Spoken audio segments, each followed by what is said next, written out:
Okay, let's go ahead and start here with the project. If you go down here, you click on the down arrow, you can go to My Stuff. And if you've worked on anything before, then you'll see it here. Now, these are not titled. I don't have a title on these, so I can delete them and then delete that. And so obviously you only want to keep the projects that you're working on. You can click here on New Project, and you should get a blank new project here. Let me hide this. The cat sprite is usually the one that's on there. Now, you can go on the internet and try to look up some sort of animation, so some clip art animation, or I don't know, maybe you're into Mario and you want to look up a Mario GIF. The problem with these animations is that you got to find the right one, and you have to find a one with a transparent background. And if you can't find one with a transparent background, things get a little more complicated. For example, if I was to get this GIF, first I need to figure out if I can download it onto my computer. So I clicked on it. Usually there is an option to download. I actually have downloaded one already, so I can show you that one. Um, so basically you have to go hunting. You have to go look for one and find the right one. But once you have downloaded a GIF onto your computer, you can upload it here. If I go to upload sprite, this is the one I just downloaded a few minutes ago. Notice it's a GIF file, which basically is just multiple images. It is in my downloads folder, which is where the folder that it's usually in when you download something. So if I open this, I was able to find um, a GIF. I call it GIF, not GIF. A GIF that if I click on the sprite, so the sprite is selected, and if I go to costumes, notice how it basically made the GIF into multiple images, and you can use it to basically to simulate the walking motion of this GIF. The problem that I have with this GIF is that although it looks really nice right now, if I add a backdrop, if I come in here and I look up a backdrop in here from the internet, it doesn't matter which one. Notice the GIF itself does not have a transparent background. So this would work great if I didn't see all this white stuff, because now that's part of the image. And even if you try to crop this, it's still going to be there's still going to be a lot of white space because you crop this as in a rectangular fashion. And so that's one of the things you can do. However, it's going to take some work for you to find the right one. You could also always create your own. I am going to take the easy route, which is I'm just going to delete this one that I uploaded, and I'm going to use one that Scratch has. So I'll go to the sprite. I'm going to look up. I'm going to choose a sprite from the ones that are on here. I'm gonna look up a robot, and this sprite is good because notice if I hover over it, it has all those costumes, whereas this sprite has these three different robots. And if you hover over the sprite, it gives you a good idea of what the sprite has. This one, for example, has like a little shooting motion, so it has all those costumes. The apple, obviously, just an apple. The beetle, nothing, just one costume. So you can see the butterfly has multiple costumes. This one, the batting motion. So the flapping of the bat. And so if you want to make it so that when you move your sprite, it actually looks like it's moving, you probably want to find yourself a sprite that has multiple images here, multiple costumes that you can use. Otherwise, you'll probably just have the um, one costume, and you won't be able to alternate from them between them. I will choose the robot.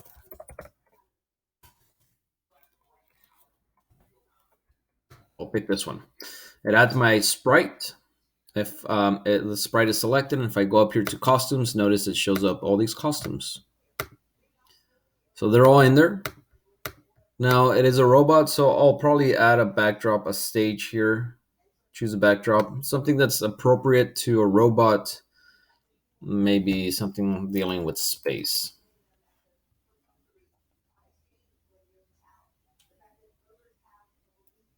I'll pick this spaceship. Now you can switch between backdrops. You can also upload your own backdrop. That probably is a little easier to do than the sprite, because you don't necessarily need a transparent background.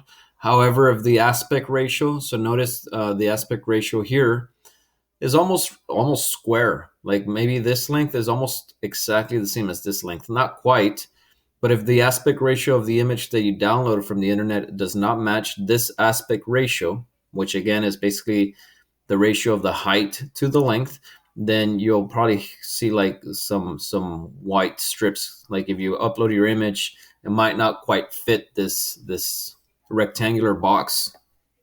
So that's another thing to consider when you're considering adding a stage here. Now the first thing I'll do here is you can do certain things with these sprites. You can flip them vertically and horizontally. For example, this one that is slightly facing to the right. If you look at it, it's looking to the right, to your right. I can flip it horizontally. Notice how now it's looking to the left. Or I can also duplicate it. So I can right click here and duplicate the costume and have one that's facing to the left and the other one that's facing to the right. Now, I'm thinking that this is convenient because when you move to the left and when you move to the right, you might want to use a different costume. Here, this is also slightly facing to the right. So I'll again duplicate this and I'll change one so that it's facing to the left. And I'm going to group these together. This faces to the right, so I'll put it up here with this one that also faces to the right. This is facing to the left, grouped with this other one that's facing to the left. It's just facing back, and that's okay. I can keep it, and this is facing forward. And we can give them a name. So instead of just robot A, robot B, I think it's probably most appropriate to give it a name. So something like forward facing, I'll just put forward, and then I'll call this right one, and then I'll call this right two, and this is left facing, so I'll call this left one, and I'll call this left two, and finally I'll call this back facing.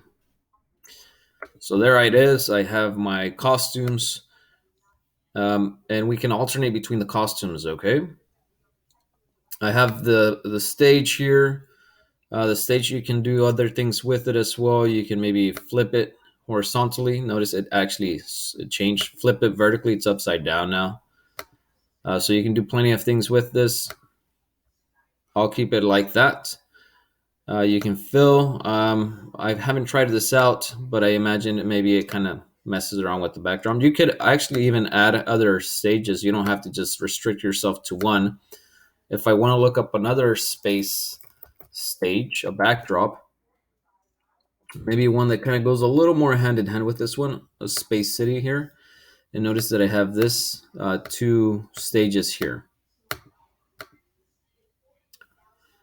Okay, now that you have your sprite and your stage, it's probably a good thing to title this so that it saves. Notice that we can save it. Okay, I'm gonna ask you to just call this Ortiz tutorial, because this is the one that is going to be the one that we build together, or if anything, it's the one I'm going to have out there for you guys to follow along, and then you'll have to build your own. If I click save now, project saved, and then if I go to my stuff, it should show up Ortiz tutorial, and I can see inside it so that I can actually play with it if I need to, or change it up. So here's the first thing I'm going to do here in this example. The first thing I want to do is maybe I want to just get this resized a little bit. So if I click on the sprite and I go to costumes, nope, not there. It's actually right here, size. Let me put here 90. So it makes it smaller. And put here 80. Even smaller. Okay, that's good. I'll go to code here.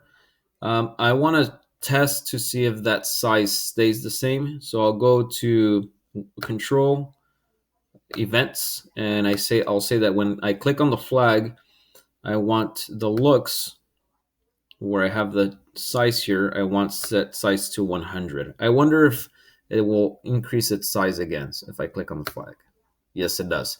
So I'm going to say that 80% of its original size is going to be the size I want to play with.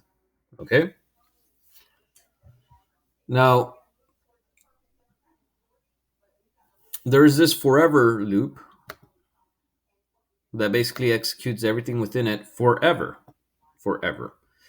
And within this loop, I'm going to put a few if statements. I'm going to say if forever, if, and then I'm going to do a sensing if a certain key is pressed. So suppose I press the right arrow. If I press the right arrow, I want to switch the costume here from this costume to the right facing costume. So I'll go to looks and I'm going to switch costume to right one. Now let's try it. I'm going to click on the flag. Notice that now it's highlighted yellow. That's because this block of code is activated. It's engaged. And if I click on the right arrow, notice how it turned right. I click on it again, nothing happens, right? Nothing. But now I have a way to change it so that it looks to the right, which then means that I can do the same. If I right click on the if statement, oh, I actually activated it right now. If I right click and I duplicate the block, it gives me the same if statement. I'm just going to change this. If I click on the left arrow, I want to change this to left one. And now if I play this, I can click on the arrows and have it turn sideways. So that's good. If I click on the up arrow, so again, I'll just, as a matter of fact, if I right click on the first if statement and duplicate it, it duplicates everything below it. So it duplicates both of the if statements right below. And I'm going to say that if I click on the up arrow, I want to have it looking back. And then if I click on the down arrow, I want to switch the costume to the forward costume. And so up, I need to play this. So left, right still works. Up now looks like that. Down looks like this. Perfect. So now we've coded it such that we have some control here. Now, the next thing I want to do is I want to be able to move this. Now, this is a good starting point, hopefully, because it's simple. We can see that it's very easy to read here. Now, I don't know if this is the best way to do this. I don't. But now I'm going to take it a step further, that if I click on the right arrow, then I want the sprite to move to the right. And how do I move it to the right? Well, I change its x coordinate, which is right here. Change x by 10. Now remember from our previous tutorial that this will be instantaneous, and it's almost like we didn't quite see it happen. So I'm actually going to create some blocks to separate my code here. And I'm going to call the blocks move right. And I'm using this notation where I'm making this all one word. So it's two words, but I'm putting them together without a space, and I'm capitalizing the second word. I'm not going to add any inputs just yet. So I've made this block that is going to basically define the right motion. I'm going to take this, just that, and I'm going to put here, switch costume to right one, move, I'm going to put here one step. And then after that, I'm going to then also switch I'm going to wait, actually. I'm going to go to control and I'm going to wait a tenth of a second to have the motion kind of slow down the processing speed here. I want to do 0 0.1 seconds, wait. Then what I want to do is I want to switch the costume to right 2 so that I can kind of see a little bit of difference here. So I'll go to looks and I'm going to switch costume to right 2. And I'm going to try this. Now I'm going to come to my blocks and I'm going to put that code in here. Now I could have had all that code inside of that if statement, but you are going to be required to make your own function. And this is an example of how we can do that. Now let me try it. Let's test it out. It's playing.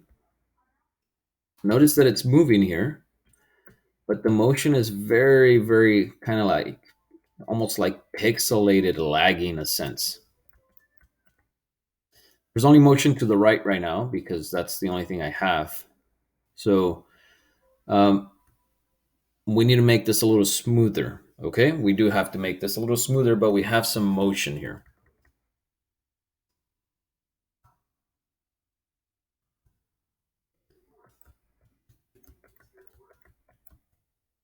Okay, so that's working.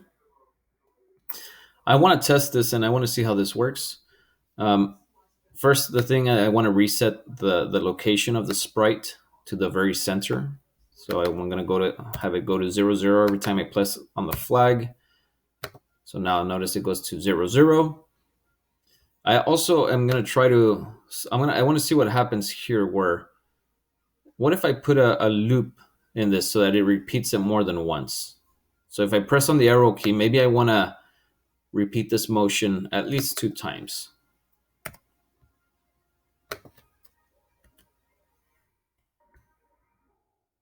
So now, actually, let me do here 3. Let me try 3. The motion is starting to be a little more smooth. Not quite. And then I notice that if I am pressing the right arrow and I press the left arrow, nothing happens. Or I press the left arrow and then I press the right arrow. Kind of works. So maybe it's a good idea to separate these and just put them all separate. So, okay, so we've tried something. Maybe not quite working as well. Let's go ahead and do the following. We're going to actually take all this and just get rid of it. I'm going to get rid of this block. I can just delete it, put it there. And now it's no longer there. I'm going to use the events, and I'm going to use here when a certain key is pressed. Notice this right here. This means that I cannot connect this orange block to anything else. It's a standalone block. And I'm going to put here that when the right arrow is pressed, I'm going to leave it like that and see what happens. So quite slow here. I can move it. I'm actually going to just, once again, I'm testing this, okay? I want to see what works best. So I've simplified my code a little bit. This is I think this is too high because we can see I'm going to put a 0.05, which is half of 0.1.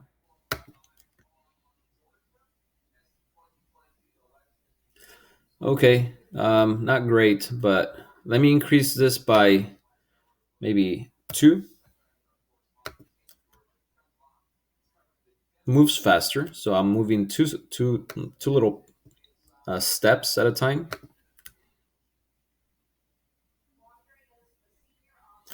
Okay.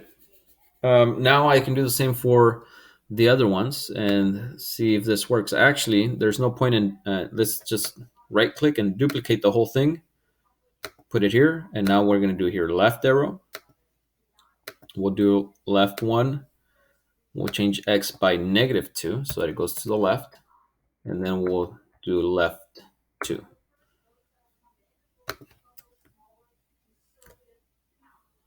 Okay, not quite the motion that we want, but it's okay. That's fine. And we can again duplicate this and do the up.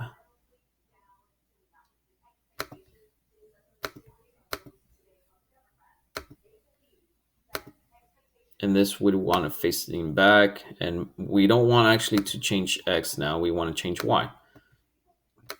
So I'll get rid of that. I'll go to motion and I'll change Y by 2. That goes up. There's no need to change the costume here because there's only one costume there up. Let me play it.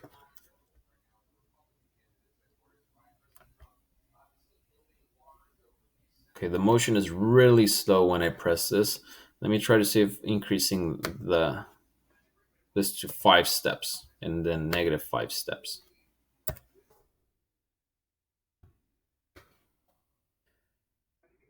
Okay, much faster. Notice that if you don't want that little flickering of the sprite, you can just get rid of this right here. I can just disconnect that, and now it's just a smooth motion like that. Up. Okay.